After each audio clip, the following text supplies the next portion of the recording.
Michelle. And I'm Lucy. Welcome to another Cameo episode. These very short episodes will be slotted in between the other ones and will cover people who made a fleeting yet tantalizing appearance in other episodes. We don't always have a lot of information about them, so they can't have a full episode of their own, but they are too interesting to abandon completely, and they fill in the gaps and enable us to create as full a picture of the era as we can. And today... John. Just John. Just John. Just John? Just John. Okay. Okay. So we could be talking about my brother, my father, my grandfather, or my great-grandfather. They're all Johns. Yep, all of them. It's going to be a long episode. Yep, just John. He was born on the 2nd of February, 1455, in Alberhoose Castle. Alberhoose? Alberhoose. Where? Is that a British castle? Sounds Scottish, doesn't it? But it isn't. Okay. He was the third son, but sadly the oldest one to survive. His father was Christian I, who was king of Norway, Sweden, and Denmark. Denmark! We finally find this king that doesn't have ships. Oh, well, we shall see about that. Norway, Sweden and Denmark were known as the Kalmar Union, after a treaty signed in the town of Kalmar in Sweden in 1397. Okay. Finland was part of Sweden at this time, and it also included Norwegian overseas territories, Iceland, Greenland, the Faroe Islands, Orkney and Shetland. Oh. So a big chunk of land. Yes. In my head, Iceland didn't belong to Norway, though, for some reason. I knew they were, according to Saga thing, that's where you went if you were kicked out. Yes. If you were outlawed, you went to Iceland, but I didn't realize that Norway actually ruled it. And you went to Norway if you wanted to make a bit of money and get a bit of fame. The Kalmar Union was formed to weaken the hold that the Hanseatic League had on shipping. Because you can imagine, the Hanseatic merchants were coming out of the German ports. Yes. The Kalmar Union had the ports to the north of that, and so there was competition for mercantile supremacy in the North Sea. Right. And I suppose there was England as well. But, yeah. Not really. Yes. It's there. The 7th. Except for the illegal alum trade. Indeed. The first dry dock was created when in Henry VII's reign. Oh. They remained separate sovereign states, but under the rule of a single monarch. At least that was the plan, and King Christian wanted to make sure that his son would succeed him, but it was not that easy. Okay. The Danes seemed happy to have him as their king, but the Norwegians weren't so sure. And they did have a choice, since the monarch had to be elected. It was not simply a case of primogeniture. Yeah. Okay, and wait, you just said the Norwegians weren't sure. I thought that was a league. Was Denmark the monarch of Norway as well? Well, Christian was the monarch of Denmark, Norway and Sweden.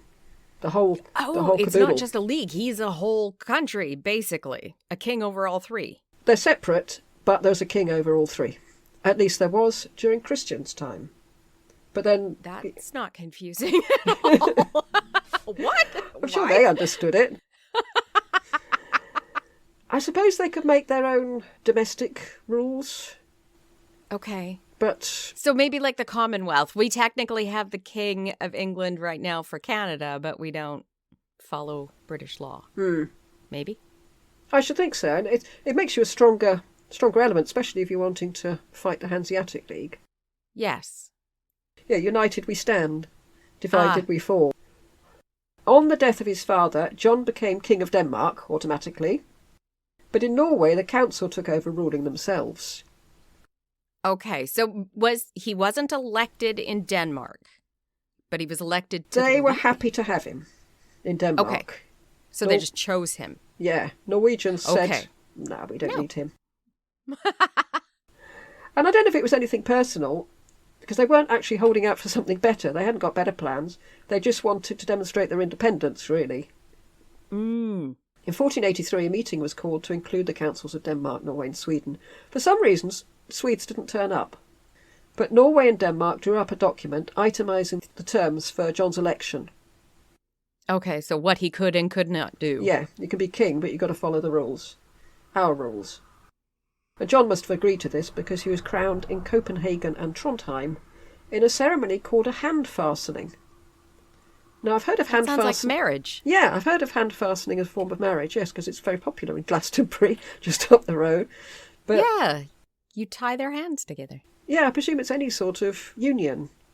So he is effectively marrying the country, I suppose. Okay. Sweden made it clear that they didn't want John to rule them, preferring Sten Sture, who, although he was never actually king, ruled Sweden as regent. Really? And who was he related to? I don't know. How did he... Oh, right. Sorry. Frankly. Cameo episode. Yes, we're doing Denmark. John concluded an offensive alliance with Ivan III of Russia, who I believe... Yes, he is on our list for Patreons, but people have to vote for him to decide if he's going to be covered. So, sorry, was that Patreon? Patreon? Yes, it's Patreon, where we all of a sudden decided that, 8 hours per single person seems to be the right amount of time. Not sure how we managed to get to that.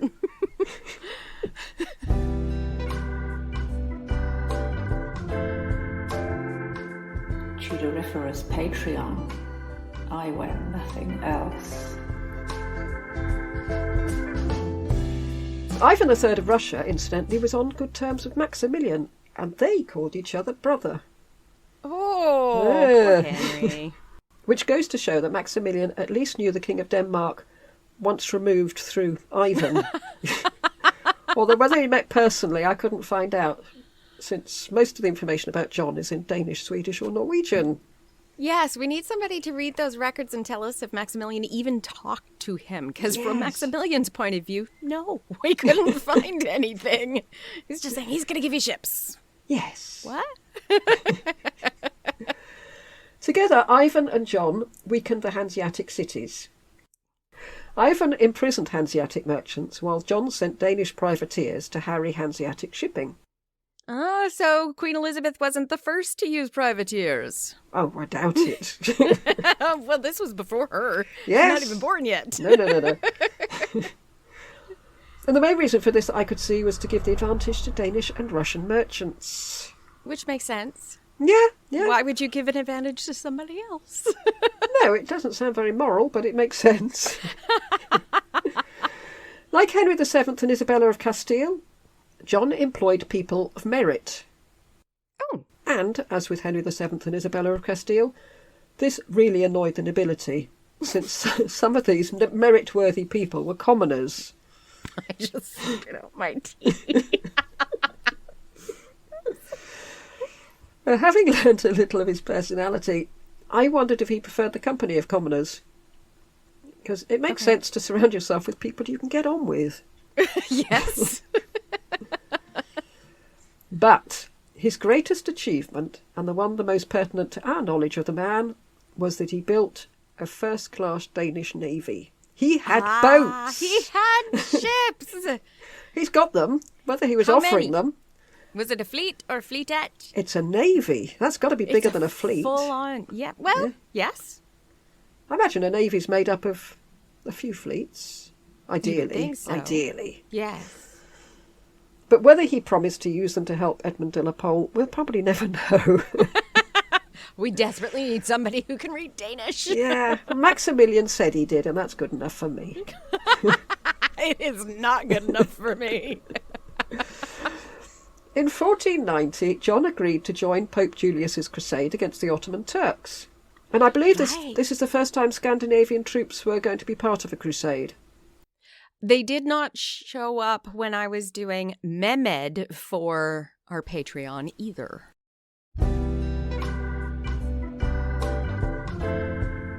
Tudoriferous Patreon.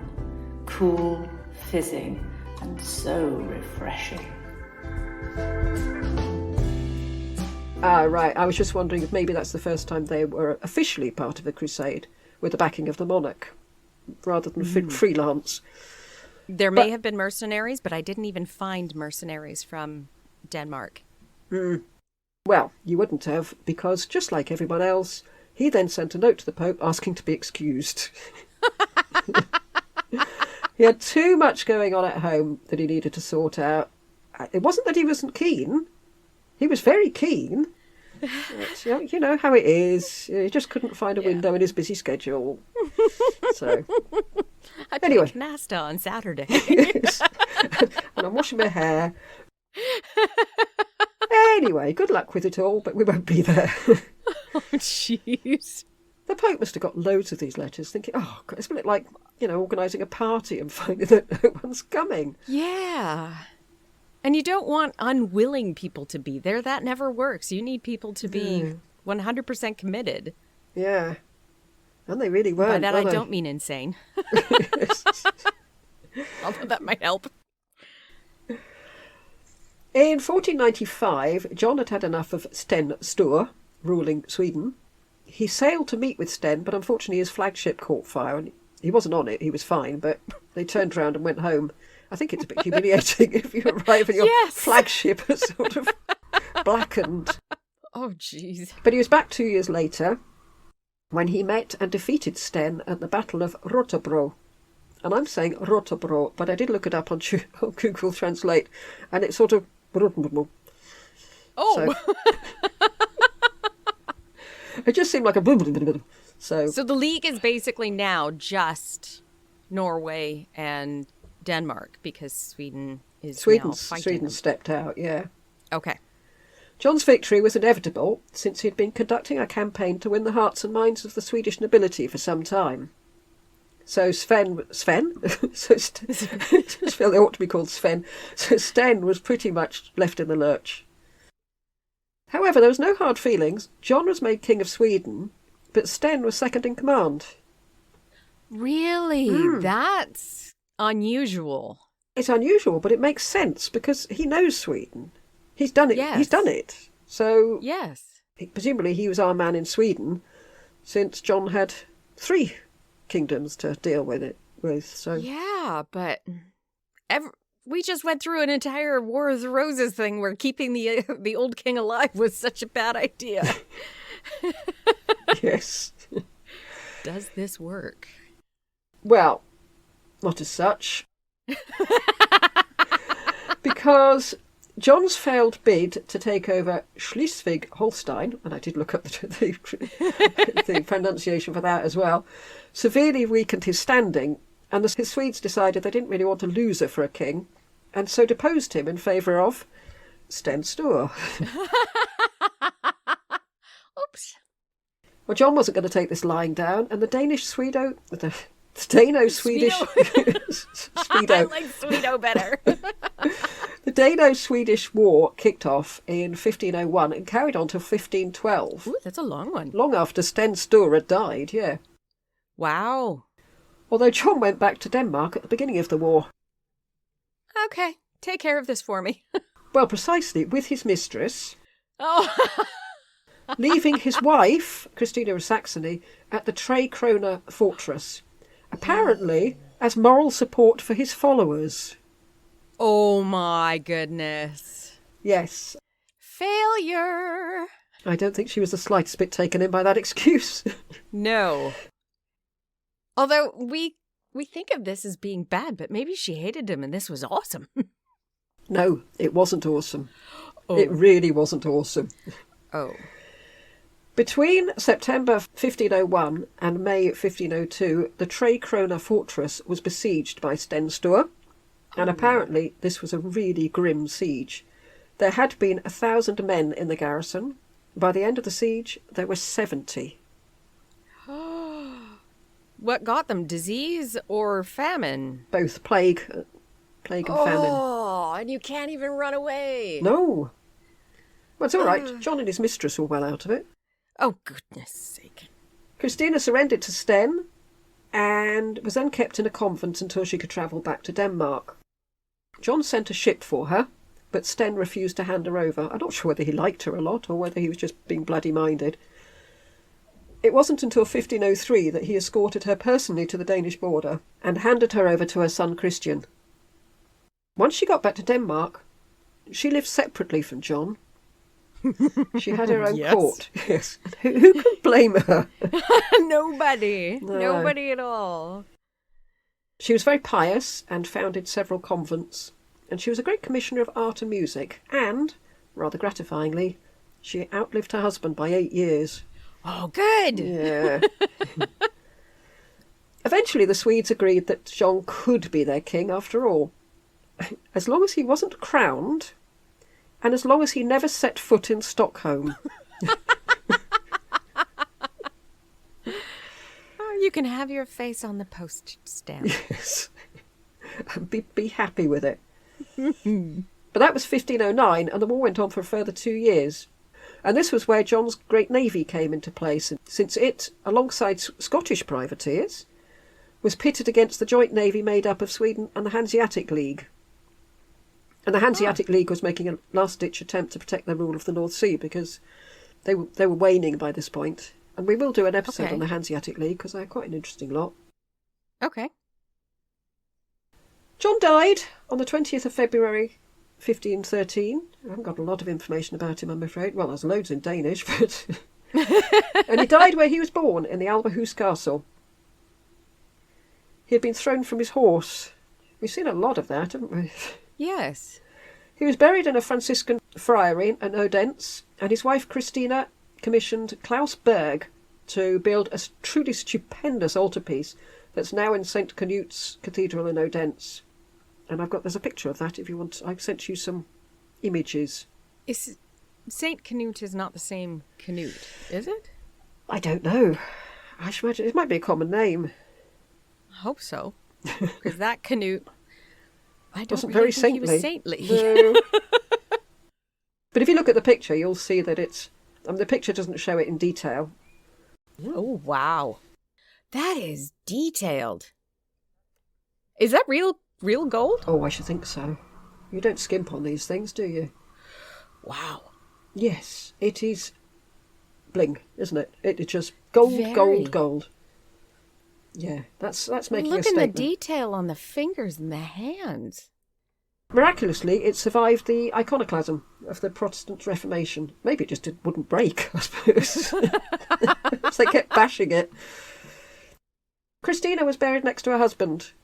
The wife, not the mistress. Oh. Yeah.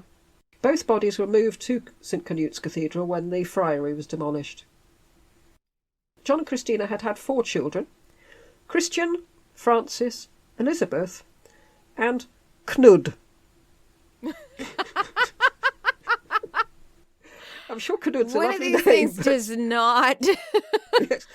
Yes, pick the odd one out. Christian succeeded his father, but he was deposed in 1523. We might come back to him at some point, who knows. Anyway, more about this mistress.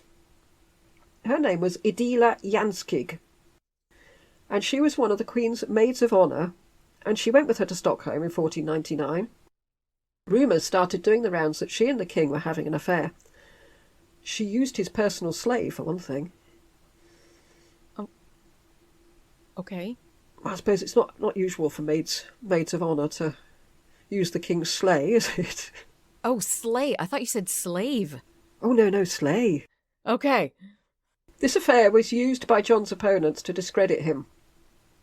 And while poor Christina was stuck being besieged in Sweden, John and Adela came back to Denmark, where he married her off to a nobleman, Torben Bieler, and this appears to have been one of those things a bit like... Placeholder. Pope Alexander married his mistress off to somebody because the affair continued after the marriage. But they do seem to have been better suited than John was with Christina. As we've said, Christina was very pious, and if her sculpture's anything to go by, she drank vinegar by the gallon. Ah. If you look at her picture, you'll see what I mean. She's the one with the fingers? Yes, and the look, and that look. Mind you, she'd seen some things during that siege. She does not look happy, no. No. She looks hard work, I have to say. She looks unimpressed with something somebody has said. I think she could probably be very withering. Yeah, but I figured her skin would also be pretty gaunt if you're drinking, because vinegar can't be. Oh good no, for I meant you. that as it meant she was a bit caustic looking. Oh, I don't think she really okay. drank vinegar. Edila was described as a humorous beauty, which, Christina isn't humorous, No, is she she? doesn't look humorous at all. And John was described as the commoner's king, and he was very jolly and down to earth. Okay. But if the wall sculpture near his grave was anything to go by, he was not much of a looker. He looks like he has that expression of somebody going, what? Ew. Is that his natural expression? The poor man. I don't know. It looks as if he's got one eye, and the other one's all Yes. scrunched up. I don't know. I mean, he was in battles. Maybe he did lose No, he an eye. looks like he's just sucked on a lemon. Yes. Maybe he's drinking vinegar. It's not an attractive look. Not at all. I'll put that one up on Facebook when we put this out because it is quite a humorous picture. Yes. According to a website which collects data on how many hits various Wikipedia pages have had, John is the 1,240th most popular politician in the world. And the 42nd most popular Danish character on Wikipedia. And that's all I could find out about the infamous King of Denmark, without being able to read any Scandinavian languages. I'm afraid I was unable to answer the most pressing question, did he have any idea that his name was being bandied about by Maximilian as a potential saviour for Edmund de la Pole? So, I'm afraid, I guess we'll never know. Oh, I was hoping we would answer that. No. Maybe one day. But, I mean, we've done Maximilian, we've done Edmund, now we've sort of done him. Yes. It's hard to tell where we're going to find the information. We need somebody who reads Danish. Yes. Well, that's the end of King John of Denmark, Sweden, Norway, with a stamp. Yeah. We hope you enjoyed it. Goodbye. Goodbye.